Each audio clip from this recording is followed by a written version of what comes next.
ब्रेकनंतर आपल्या सगळ्यांचं पुन्हा एकदा स्वागत। ज्युनियर ठाकरे बंधू विविध शाखांना भेटी देणार आहेत। अमित ठाकरे आणि आदित्य ठाकरे एकत्रितपणे दौरा करणार आहेत। मुंबईतल्या पूर्व उपनगरांमधल्या शाखांना भेटी देण्याचा हा त्यांचा निवडणूक प्रचार दौरा असणार आहे।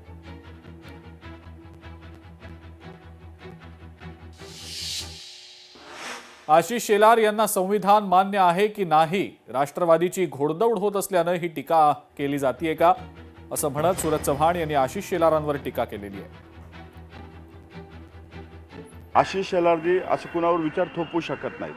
राष्ट्रवादी काँग्रेस पक्ष, भारतीय जनता पार्टी आणि शिवसेना ज्यावेळेस महायुती झाली त्यावेळेस कॉमन मिनिमम प्रोग्रामच्या आधारावरती महायुती झालेली आणि तिन्ही पक्ष ज्यावेळेस एकत्र येत होते त्यावेळेस ज्येष्ठ नेत्यामध्ये चर्चा होऊन की प्रत्येक पक्ष आपापल्या विचारधारेवर त्या ठिकाणी काम करेल। मला वाटतं कुठंतरी त्यांना संविधान मान्य आहे का नाही हा प्रश्न मला पडलेला आहे, कारण जबरदस्ती कुठल्याही महापुरुषाचे विचार आपण एकमेकावरती थोपवू शकत नाही। ते आत्मसात करावे लागतात। चांगले विचार असतील तर त्या चांगल्या गोष्टी आम्ही ॲक्सेप्ट करू, परंतु जबरदस्ती जर कोण आमच्यावर करत असेल तर ते कदापि सहन करणार नाही।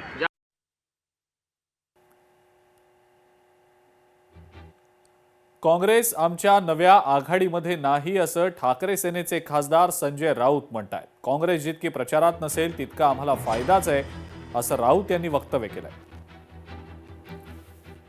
सध्या काँग्रेस आहे कुठे अशी एक राजकीय वर्तुळात चर्चा आहे। नाही, काँग्रेस तर आमच्या नव्या आघाडीत नाहीये। नाही, पण प्रचारामध्ये जो गाजा काँग्रेस जेवढी प्रचारात नसेल तेवढा आम्हाला फायदाच आहे ना।